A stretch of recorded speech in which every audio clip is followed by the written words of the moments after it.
Hey, Lauren Hughes here, getting back to some type of normalcy. I just got new sunglasses in the mail, or actually I picked them up because I don't have a mailbox. So let's do this. Local knowledge and being why you need a good realtor that has local knowledge. I'm walking on Mapleton Hill right now, up in Boulder, a little bit north Boulder.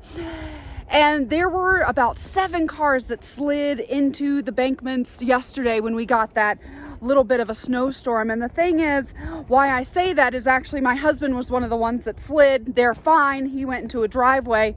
But I knew to avoid that little road, because Mapleton Hill, you can avoid, there's a couple steep hills. You want to avoid those. Just then, that's why you want a local realtor that knows the local landscape. If I was there with him, I would have been like, hey, turn over here, and then we can avoid a lot of that hill and you won't slide. Also, it's a side road. Those don't get plowed as much.